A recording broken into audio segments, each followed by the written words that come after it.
Hello friends, Bharat की नई राष्ट्रीय शिक्षा नीति 2020 सामने आ चुकी है। इस शिक्षा नीति में सबसे पहला काम यह किया गया है कि ministry of human resource development को नाम बदलकर मिनिस्ट्री ऑफ एजुकेशन शिक्षा मंत्रालय कर दिया गया है। यहाँ पे आप देख सकते हैं, ये शिक्षा मंत्रालय की वेबसाइट का ऑफिशियल लोगो है, जहाँ पे नाम को मिनिस्ट्री ऑफ एजुकेशन करके चेंज कर दिया गया है। यहाँ पे आप देख पा रहे हैं, यहाँ पे लिखा हुआ है ministry of human resource development has been renamed as ministry of education. तो देखते हैं कि शिक्षा नीति में क्या क्या इंपॉर्टेंट पॉइंट्स हैं।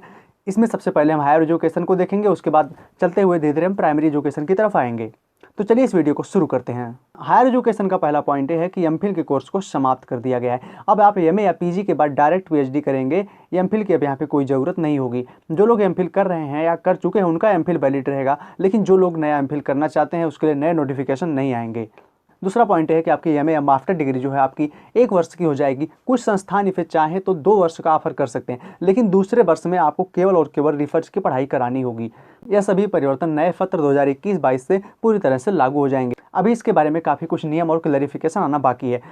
एक और बड़ा बदलाव अंडर ग्रेजुएट के लिए किया गया है कि आपका जो यूजी क्लास होगी, बीए, बीएससी, बीकॉम, ये अब 3 या 4 साल का हो जाएगा। 3 साल का उनके लिए होगा जो आगे रिसर्च नहीं करना चाहते, पीजी नहीं करना चाहते। जो आगे पीजी और रिसर्च करना चाहते हैं उनके लिए यह कोर्स हो जाएगा 4 साल का।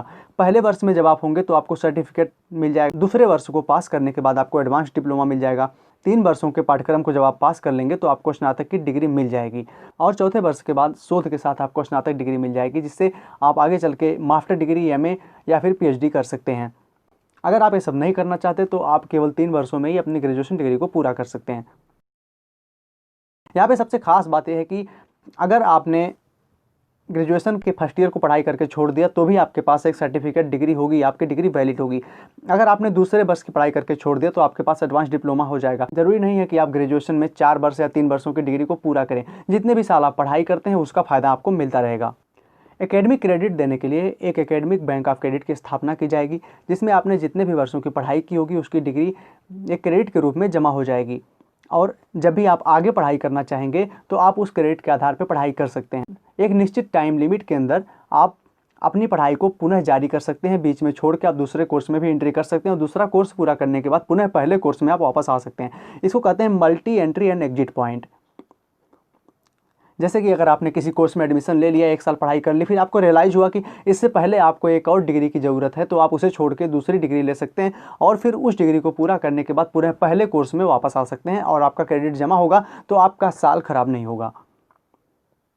जैसे आप ग्रेजुएशन को बीच में ब्रेक करके कोई डिग्री या डिप्लोमा ले सकते हैं, या फिर कोई और ग्रेजुएशन का कोर्स दूसरा कर सकते हैं, और कुछ वर्षों बाद आप पुनः अपने इस ग्रेजुएशन को पूरा करने के लिए इसमें वापस लौट सकते हैं, और आप अपनी पढ़ाई वहीं से जारी करेंगे जहाँ से आपने छोड़ी थी। नई राष्ट्रीय शिक्षा नीति में उच्च शिक्षा में सकल नामांकन को 2035 तक 50% तक किया जाना है। उच्च शिक्षा में 3.5 करोड़ नई सीटें जोड़ी जाएंगी। वर्तमान में उच्च शिक्षा में जो नामांकन की दर है वो है 26.3% लोगों की। इसे बढ़ाकर 50% तक किया जाना है, और इसके लिए सीट संख्या जो बढ़ाई जा रही है वो है 3.5 करोड़। प्रौढ़ शिक्षा के अंतर्गत इस नीति का लक्ष्य है कि 2030 तक 100% युवा और प्रौढ़ साक्षरता प्राप्त कर ली जाए। जिन लोगों ने भी अपना नामांकन छोड़ा है उनका नामांकन करा के उन्हें कम से कम साक्षर कर दिया जाए। यह प्रौढ़ शिक्षा के अंतर्गत इस नीति का लक्ष्य रखा गया है। एक सबसे बड़ा बदलाव जो नई राष्ट्रीय शिक्षा नीति में हुआ है कि 5वीं तक की पढ़ाई मातृभाषा, क्षेत्रीय भाषा या फिर राष्ट्रीय भाषा में ही करनी होगी। जैसे अगर आप उत्तर प्रदेश से हैं, आपकी मदर टंग हिंदी है, तो या तो आप मातृभाषा में पढ़ेंगे, या फिर आप राष्ट्रभाषा भी हिंदी है तो राष्ट्रभाषा में आप पढ़ेंगे, या फिर क्षेत्रीय भाषा जो भी आपकी होगी उस भाषा में पढ़ सकते हैं। लेकिन यहाँ पे इंग्लिश मीडियम का काम खत्म हो जाएगा कि यहाँ पे इंग्लिश को ज़बरदस्ती हर जगह लागू किया जा रहा था, क्योंकि दुनिया भर के वैज्ञानिकों और शिक्षाविदों का यही कहना है कि बच्चों की जो प्रारंभिक पढ़ाई है वो उनकी मदर टंग में होनी चाहिए, जिससे उनकी अंडरस्टैंडिंग सही तरीके से हो सके। तो इसी आधार पर इस चीज़ को लागू किया गया है। जैसे तमिलनाडु के रहने वाले बच्चे या तो तमिल तेलुगु भाषा में अपनी पढ़ाई कर सकते हैं, या फिर हिंदी भाषा में पढ़ाई कर सकते हैं, लेकिन अंग्रेजी भाषा में अपनी 5वीं तक की पढ़ाई को नहीं कर सकते। अंग्रेजी भाषा एक सब्जेक्ट के रूप में आपके कोर्स में रहेगी, लेकिन अंग्रेजी में सारे विषयों की पढ़ाई नहीं होगी, क्योंकि ना तो वहाँ की मातृभाषा अंग्रेजी है, ना ही राष्ट्रीय भाषा अंग्रेजी है, और ना ही क्षेत्रीय भाषा अंग्रेजी है। तो इंग्लिश अब केवल एक सब्जेक्ट के रूप में 5वीं तक रहेगा। इसके बाद आप फ्री होंगे, जो चाहें आप कर सकते हैं। एक और बहुत बड़ा बदलाव किया गया है कि 10+2 के सिस्टम को समाप्त कर दिया गया है। इस ढांचे को खत्म करके अब 5+3+3 +4 का नया पाठ्यक्रम संरचना लागू कर दी गई है। इसमें क्रमशः ये जो फार्मूला है ये 3 से 8 साल के बच्चों के लिए, 8 से 11 साल के, 11 से 14 और 14 से 18 साल के बच्चों के लिए है। अभी आपकी जो 12वीं तक की पढ़ाई होगी उसमें कुल 15 साल लगेंगे, क्योंकि अब इसमें 3 से 6 वर्ष के बच्चों को भी स्कूली पाठ्यक्रम के तहत लाने का प्रावधान कर लिया गया है, जिसे विश्व स्तर पर बच्चों के मानसिक विकास के लिए महत्वपूर्ण चरण के रूप में मान्यता दे दी गई है। नई प्रणाली में 3 साल की प्री स्कूलिंग के साथ 12 साल की स्कूली शिक्षा होगी। इसे इस तरह से देख सकते हैं कि पहले जो आपके 5 वर्ष होंगे उसमें आप दूसरी कक्षा तक की पढ़ाई करेंगे। यहाँ पे 3 वर्ष आपके LKG, UKG इत्यादि के शामिल हो जाएंगे। फिर पहली और दूसरी क्लास की पढ़ाई आप 5 करेंगे, जिसे 5 लिखा गया है। +3 में आप 3, 4 और 5 क्लास की पढ़ाई +3 में करेंगे। और फिर अगला जो +3 है इसमें आप 6, 7, 8 क्लास की पढ़ाई करेंगे। और फिर अगला जो +4 है इसमें आप 10th और 12th की पढ़ाई को करेंगे। एक और बड़ा बदलाव किया गया है कि यहाँ पे स्ट्रीम का जो बाउंडेशन है वो समाप्त कर दिया गया है। जैसे कि आर्ट वाला स्टूडेंट साइंस की स्ट्रीम नहीं ले सकता, साइंस वाला आर्ट की नहीं ले सकता, तो ये चीज़ें समाप्त कर दी गई हैं। इसके बारे में अभी पूरी डिटेल आना बाकी है, लेकिन आर्ट के स्टूडेंट भी साइंस के सब्जेक्ट ले सकते हैं और साइंस के स्टूडेंट भी आर्ट के सब्जेक्ट ले सकते हैं अगर वो चाहते हैं। नई राष्ट्रीय शिक्षा नीति में अध्यापक शिक्षण के लिए भी महत्वपूर्ण बदलाव किया गया है।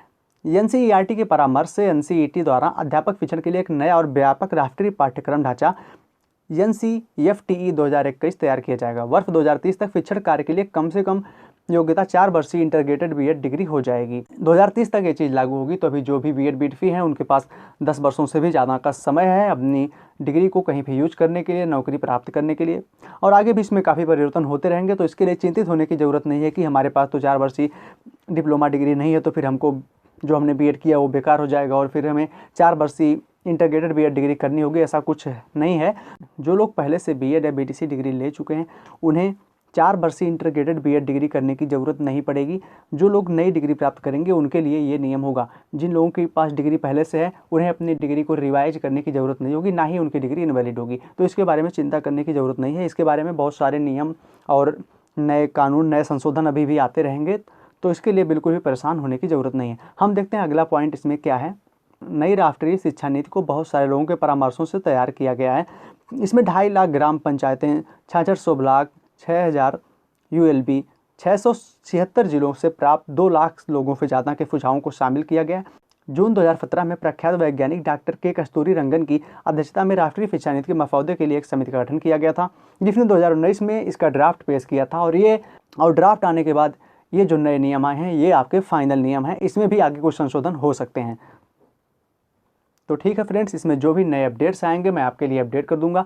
और अभी इसमें बहुत सारी क्लैरिफिकेशन आनी बाकी है, तो जो भी नई सूचनाएं आएंगी आपको इस चैनल के माध्यम से मिल जाएंगी।